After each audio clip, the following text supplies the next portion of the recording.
تو لوگ کہیں پہنچ نہ آئیں۔ اتنا خوف ہے عمران خان کا کہ ان کا علاج بھی دن کے وقت نہیں کیا جا سکتا، رات کو کم از کم 24 گاڑیاں آگے پیچھے دائیں بائیں رکھ کے پورا اسپتال خالی کروا کے انہیں لے کے جانا پڑتا ہے، اور ان کی فیملی کو ان سے نہیں ملنے دیا جا رہا۔ لیکن آج کی پریس کانفرنس اس بات کا ثبوت ہے، جس کے نتیجے میں یہ آگے چل کے چیزیں سامنے آئیں گی کہ تحریک انصاف ان ایکشن ہوئی ہے، اور انہوں نے جو باتیں اہم کہی ہیں اس میں محمود خان اچکزئی، سلمان اکرم راجہ، اسد قیصر، لطیف کوسہ اور دیگر نے جو پریس کانفرنس کی ہے، تحریک انصاف میں کہتے ہیں کوئی گروپنگ نہیں ہے، پاکستان جنگ کے دوران کردار ادا کر رہا تھا، ہم نے اس وجہ سے ایکٹیویٹی کم کی تھی۔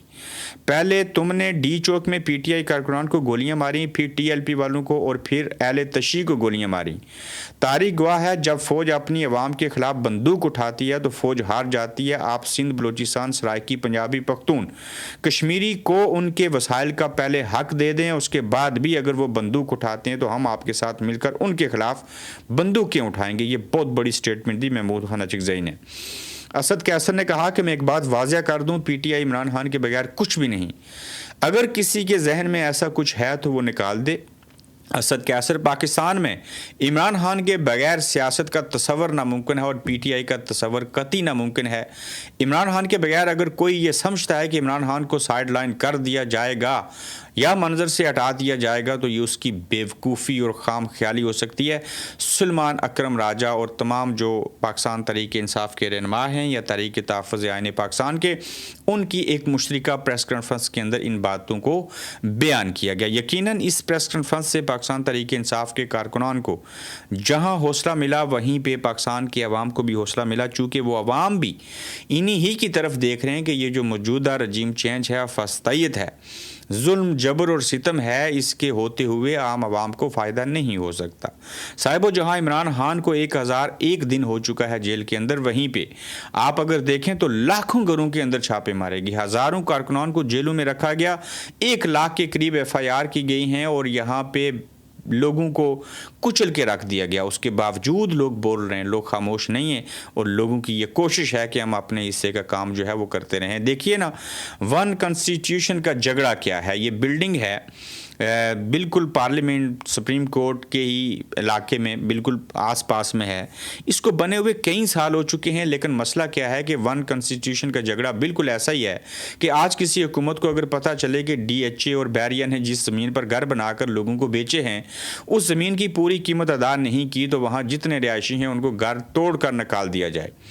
ڈیولپر کے خلاف ایکشن لینے کے سب قانونی تقاضے موجود تھے، اور سوائے اس کے کہ ڈیولپر نے سی ڈی اے کو پوری قسط وقت پر ادا نہیں کی اور معاملہ عدالت میں چلا گیا۔ دیکھیں اتنی ساری چیز کو جب وجہ بنا کے صاحب جب انہوں نے وجہ بنانی ہو تو یہ فواد چودھری کو کہتے ہیں تم نے کھاد اور یوریا جو ہے وہ چوری کی ہے۔ صاحب وجہ یہ بھی ہو سکتی ہے کہ یہ کوئٹہ میں قتل ہو تو عمران خان زمان پارک میں بیٹھے ہوں، سو رہے ہوں، وہاں قتل ہو جائے تو ان کے اوپر 302 کی ایف آئی آر کاٹ دیتے ہیں۔ دوسری جانب عمران خان کے اوپر قاتلانہ حملہ ہو جائے تو ان کی ایف آئی آر نہیں کٹتی۔ صاحب ظہور علائی کے اوپر جو پرویز علائی کے والد ہیں بینس چوری کا مقدمہ بنا۔ ذوالفقار علی بھٹو کے اوپر جو ہے وہ چاول سمگلنگ کا اور اپنے کھیتوں میں سرکاری ٹریکٹر چلانے کا مقدمہ بنا۔ صاحب فاطمہ جناح کو اس ملک کے اندر غدار کہا گیا۔ بے نظیر بھٹو کی کردار کشی کی گئی۔ کچھ ایسے واقعات ہیں وہ میں کسی ناول کے اندر لکھوں گا، وہ باتیں اس میڈیا کے اوپر بھی بیان نہیں کی جا سکتی۔ ڈر اور خوف نہیں ہے، وہ ایسی بےہودگی ہے کہ وہ یہاں پہ بیان کرنا ممکن نہیں ہے۔ لوگ ہارٹ ہو جائیں گے، کچھ لوگ دنیا سے چلے گئے ہیں۔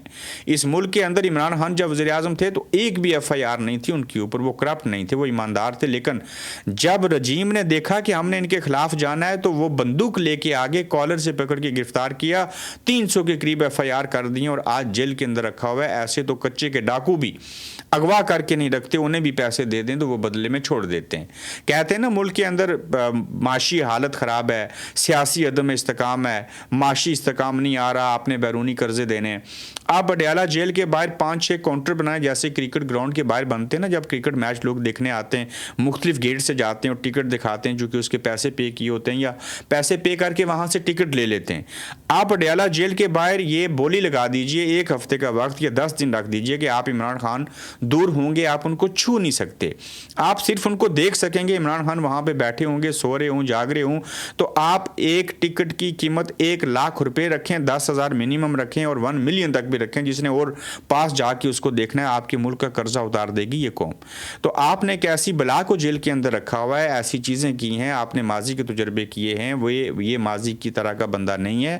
تو لہٰذا اب بھی وقت ہے کہ آپ سمجھ جائیں, سدھر جائیں, کوشش کریں کہ آپ جو چیزیں ہیں وہ بہتر طریقے سے کر پائیں, اور اس ملک کو اس مہنگائی کے, اس فستائیت کے چنگل سے جو آپ نے ہی ڈالا ہے, آپ ہی اس کو باہر نکال سکتے ہیں. بصورت دیگر یہ ایسے ہی نظام چلتا رہا تو آپ ایران کی طرز کے اوپر جا کے 4 کے بجائے 12 صوبے بنائیں, 16 بنائیں.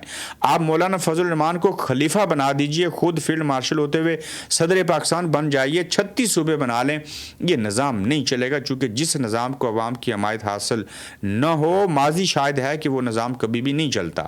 دیکھیے ایک تصویر 3 لوگ اور 3 کہانیاں. بات ہو رہی ہے وزیر داخلہ محسن نقوی صاحب کہہ رہے ہیں کہ جو خیبر پختونخوا کے اندر لائن اینڈ آرڈر کی سچویشن ہے اس کو ٹھیک کرنا ہے.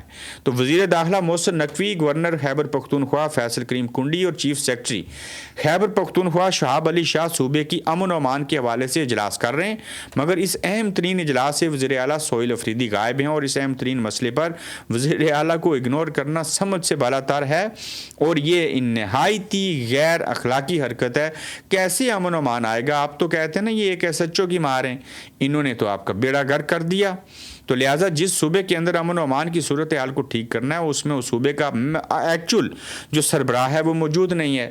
تو ثابت کیا ہوا کہ کے پی کے میں حکومت پاکستان تحریک انصاف کی ہے, وزیر اعلیٰ سہیل افریدی ہیں, لیکن وہاں پہ توتی ملٹری اسٹیبلشمنٹ اور وفاقی حکومت کا اور ان طاقتوروں کا بولتا ہے. دیکھیے سہیل افریدی کوئی پولیس لوگوں کو گولیاں مارے چیزیں کریں تو وہ مزاحمت کرتے ہیں, جبکہ سہیل افریدی کو اس آئی جی کو بلا کے تھپڑ مارنا چاہیے, 7 چکر وہ گھوم جائے. یہ میں نہیں کہتا وہ بد اخلاقی کریں, لیکن صوبے کا چیف منسٹر جو ہوتا ہے اس کے پاس اختیار ہوتا ہے. تو لہٰذا تھلے مت لگیے, جی حضوری مت کیجئے, اپنے پاس جو اختیار ہے اس کا استعمال کیجئے. اور بجائے اس کے کہ آج میں بیان پڑھ رہا تھا کہ شفیع جان کہہ رہے تھے کہ جو ہمارے سہیل افریدی کے خلاف سازشیں کریں گے, اگر ہماری حکومت ختم ہوئی تو ہم سب کو ایکسپوز کریں گے اور سب کے پول کھولیں گے. تو جب سارا کچھ ختم ہو جائے گا تو اس ملک میں پول کھولتے رہیں. ان لوگوں کی تو ننگی گندی ویڈیو بھی سامنے لے آئیں تو انہیں کوئی فرق نہیں پڑنا. کیا فرق پڑے گا؟ کوئی فرق نہیں پڑے گا. صاحب ٹرمپ کی ادھوری کہانی آپ کے سامنے رکھتے ہیں, اور کانگریس کے اسپیکر مائک جانسن اور سینٹ کے صدر چک گریسلی کے نام خط میں امریکی صدر ڈونلڈ ٹرمپ نے لکھا کہ ایران سے 28 فروری کو جو مسلح کشیدگی شروع ہوئی تھی وہ اب ختم ہو چکی ہے, وہ مان گئے ہیں. مزید یہ بھی کہا کہ ان کی حکومت پائیدار امن کی کوشش کر رہی ہے, جنگ بھی جاری رہ سکتی ہے. کہتے ہیں ختم ہوگی ہے, پھر کہتے ہیں امن کی کوشش بھی ہوگی, پھر کہتے ہیں جنگ جاری بھی رہ سکتی ہے. یہ پریکٹیکلی ذہنی مریض ملا ہے امریکہ کو, اور امریکہ کے عوام کو آئندہ شرم آئے گی کہ وہ کس نوعیت کے جو لوگ ہیں ان کو جو ہے وہ اس سسٹم کے اندر لائے اور امریکہ جیسے ملک کا صدر بنا دیا, جس نے اس امریکہ کو اور اس صدارت کو پوری دنیا کے سامنے مذاق بنا کے رکھ دیا. سی ٹی ڈی کی کیسی کارروائی, یہ تو آپ کو پتا ہوگا نا. سی ٹی ڈی بھی ہے جو لوگوں کو مارتی ہے, 150 سے زائد بندہ مار چکی ہیں, ابھی ایک اور تنظیم بنا رہے ہیں, فورس بنا رہے ہیں, تو اس کے تحت پتہ نہیں کیا کیا ہوگا. سی ٹی ڈی ٹیم مال روڈ پر گشت کر رہی تھی. مخبر نے بتایا کہ ایک شخص سعد ریاض مسجد حنیفہ غوثیہ میں القاعدہ کی دعوت دے رہا ہے, چھاپا مارا جائے تو گرفتار ہو سکتا ہے. چھاپے کے دوران ملزم سے 5 بین کتابیں برآمد ہوئی, دائیں جیب میں القاعدہ کا کارڈ بھی تھا. مقدمے کا متن کیا ہے؟ سعد یوٹیوب چینل کے لیے کام کرتے ہیں. ٹھیک ہے جی. 20 سال سے امریکی CIA القاعدہ کا کوئی ممبرشپ کارڈ تلاش نہیں کر سکی, یہاں تک کہ اسامہ بن لادن کے گھر سے القاعدہ کا ممبرشپ کارڈ برآمد نہیں ہوا. آفرین ہے پنجاب پولیس پر جس نے یوٹیوب چینل سے منسلک سے تاریخ میں پہلی بار القاعدہ کا ممبرشپ کارڈ بھی برآمد کر لیا. ماجد نظامی نے تنقید کیا. اب یہ بات کرتے ہیں, اور بھائی پاکستانی پولیس کے ہتھے آپ چڑھ جائیں تو وہ آپ کو یہ بھی منوا سکتے ہیں کہ یہ چمٹی نہیں, یہ ہاتھی ہے, یہ گھر نہیں, یہ کوئی سمندر ہے. تو وہاں پہ تو کچھ بھی ہو سکتا ہے. وکلا کا اجلاس ہوا ہے اور اس میں کہتے ہیں کہ ایمان مزاری اور ہادی علی چٹھا کے حاکم اسلام آباد کے 400 سے زائد وکلا کی قرارداد کے معاملے میں اسلام آباد ڈسٹرکٹ بار ایسوسی ایشن نے جنرل باڈی اجلاس 4 مئی پیر کے دن 11 بجے شہدا حال اسلام آباد کچہری میں طلب کر لیا اور اجلاس میں ایمان اور ہادی علی چٹھا کی سزا معطلی کی درخواستیں مقرر نہ ہونے اور جیل سہولیات فراہم کرنے سے متعلق بات ہوگی. اور اس سے قبل 21 اپریل کو راستوں کی بندش کی وجہ سے یہ اجلاس نہیں ہو سکا تھا. تو یہ ایمان مزاری کو اور ہادی علی چٹھا کو تو غلط طریقے سے انہوں نے جیل میں رکھا. ججوں نے انصاف نہیں کیا. ان ججوں کی کیا بات کرنی, یہ جج نہیں, یہ ایک بکواس نامہ ہے, یہ عدالتیں نہیں, یہ عمارتیں ہیں. یہاں کوئی انصاف نہیں ہے. میں کہتا ہوں جب کبھی انقلاب آئے تو آپ نے سب سے پہلے ان ججوں کو پکڑنا ہے, ان سے پوچھنا ہے.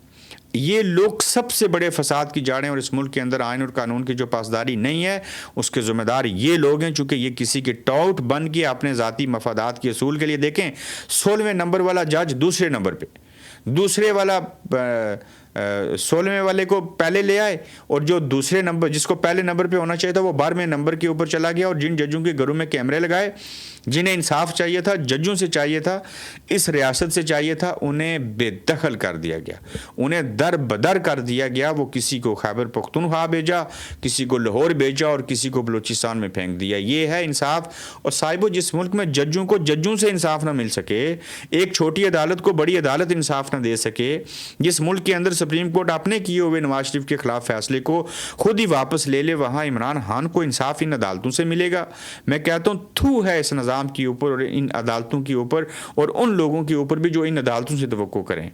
ہاں یہ بات درست ہے کہ ہم نے ہی ان اداروں کو مضبوط بنانا ہے, ان کی عزت کرنی ہے, ان کی عزت کروانی ہے. جب آپ ہی عزت نہیں کریں گے تو رئی سے کسر بھی چھوٹ جائے گی. لیکن ان عدالتوں سے, ان ججوں سے کیسے انصاف مل سکتا ہے عمران خان کو یا کسی اور کو, جن عدالتوں کے ججوں نے اپنے متحد چھوٹی عدالتوں کے ججوں کو انصاف نہیں دیا. یہ سوچئے بھی مت. پیٹرول پر کیسی لوٹ مار ہو رہی ہے. 1 لیٹر پیٹرول پر 153 روپے 55 پیسے, جبکہ ہائی سپیڈ ڈیزل کے 1 لیٹر پر 116 روپے 46 پیسے ٹیکسیز اور مارجنز منافع جات کی وصولی کا انکشاف. جنگ نیوز نے ایک جانب عوام بھوک سے مار رہی ہے جبکہ دوسری جانب ٹیکس پر ٹیکس لگائے جا رہے ہیں. یہ جنگ نیوز نے لکھا ہے, مہربانی ان کی. بری امام کے رہائشیوں کی دہائی کیسی ہے. وہ کہتے ہیں کہ ہمارا نہ کوئی ابو ہے نہ بھائی, ہم 2 بہنوں نے محنت کر کے اپنا چھوٹا سا گھر بنایا تھا, وہ بھی CDA نے آ کر توڑ دیا. میری تنخواہ 25,000 ہے اور میری بہن کی 20,000, اور اب ہم کہاں جائیں, دوبارہ گھر کیسے بنائیں. بری امام کے رہائشیوں کے ساتھ ظلم ہو رہا ہے. بغیر کسی پیشگی اطلاع کے گھروں کو مسمار کر دیا گیا. غریب کا سب کچھ اس کا گھر ہی ہوتا ہے, وہی چھت چھین لی گئی. صاحبو, اس ملک میں یہ آپ کو بھوکھا, ننگا اور پیاسا رکھنا چاہتے ہیں. یہ آپ کو انصاف نہیں دینا چاہتے. یہ آپ کو بجلی 1 گھنٹہ دیں گے, 2 گھنٹے لے جائیں گے, 3 گھنٹے دیں گے, پھر 1 گھنٹہ لے جائیں گے. یہ آپ کے ساتھ یہی آنکھ مچولی کھیلتے رہیں گے. یہ آپ کو گھر گرا کے یا ہادی علی چٹھا کو, ایمان مزاری کو پکڑ کے کسی کے اوپر پانی پھینک کے آپ کو ڈائیورٹ کرتے رہیں گے, اور آپ اس ڈائیورشن کے اوپر ساری زندگی لگے رہیں گے. آخر کب تک لگے رہیں گے, آخر کب تک یہ نظام چلتا رہے گا. تو اپنا خیال رکھیے گا, اپنا فیڈ بیک دیجیے گا. تو جلد انشاءاللہ آپ سے پھر ملاقات ہوگی.